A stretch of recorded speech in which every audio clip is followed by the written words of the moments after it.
Good morning.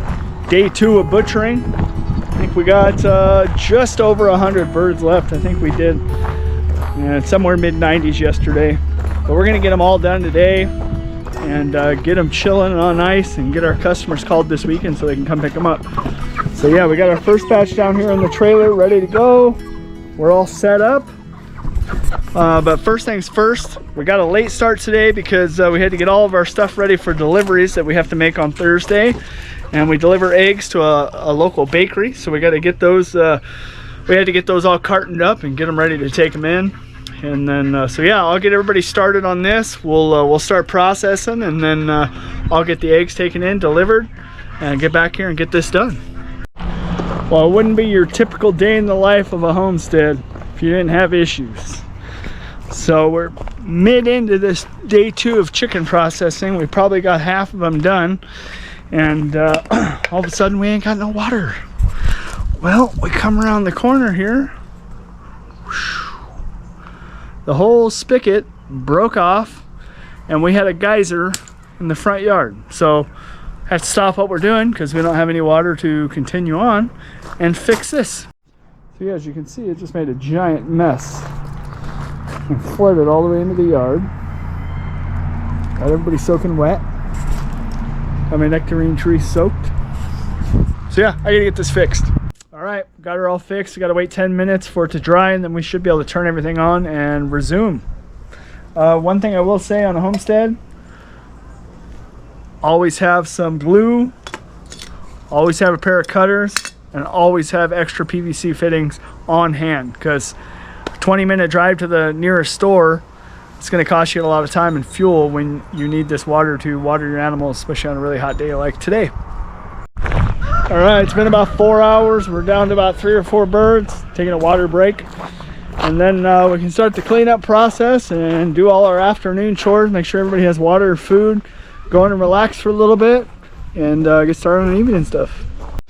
All right, so I'm finished with my cleanup process. Elizabeth is just about finished with bagging these chickens. And every time we butcher, we usually keep some for our own freezer.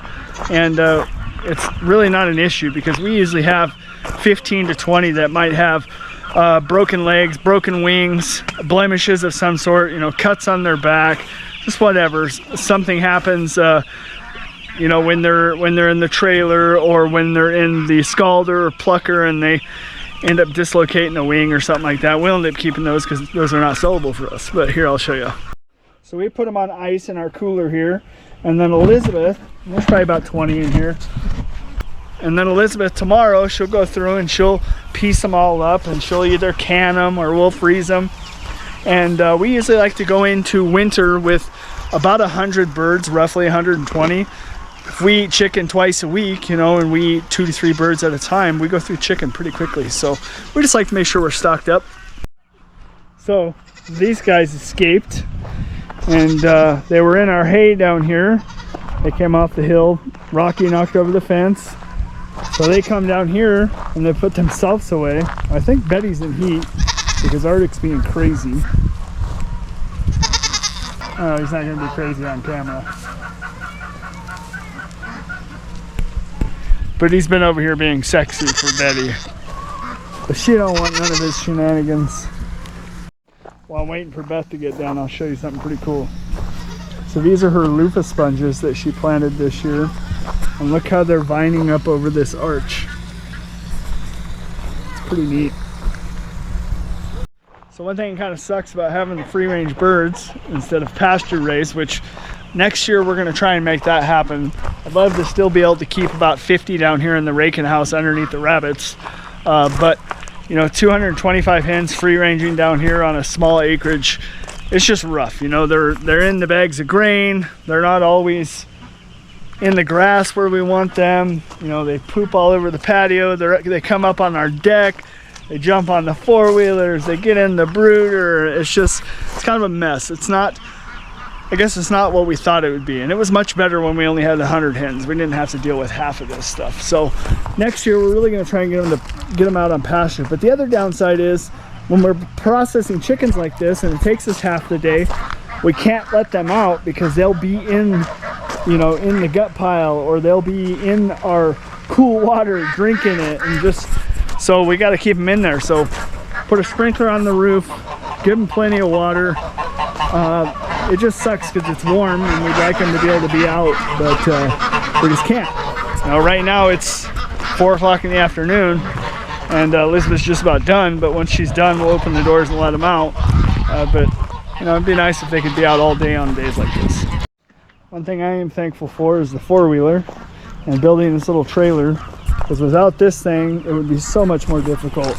I mean, we used to use a pet carrier, fill that full 20 birds or so, bring them down, do that, walk that pet carrier all the way back up on the hill, bring some more down, and then we used a tractor for a while. We'd strap an apple bin to the front, which the tractor on these hills like this on the side can get pretty scary. You know, the tractor gets kind of tippy, especially these smaller John Deere tractors with the smaller rear wheels. Yeah, it just gets kind of scary. So the four-wheeler, that thing hauling the trailer, is just a Grizzly 660. It's awesome, does a wonderful job, and very, very thankful to have that, and thankful that my dad purchased that for his little luxury cruise, and he allows us to use this for this.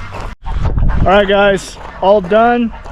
Day 2 is complete. Now we're good for about another 3 weeks, and we can let these guys out. And they will be happy.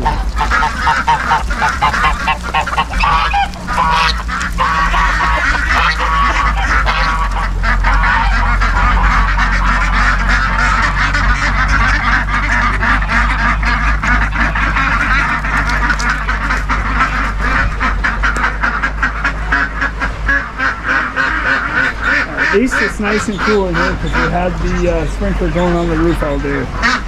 So it's pretty inviting. All right, that's that. Now we can carry our chickens in, go clean up, and call it a day.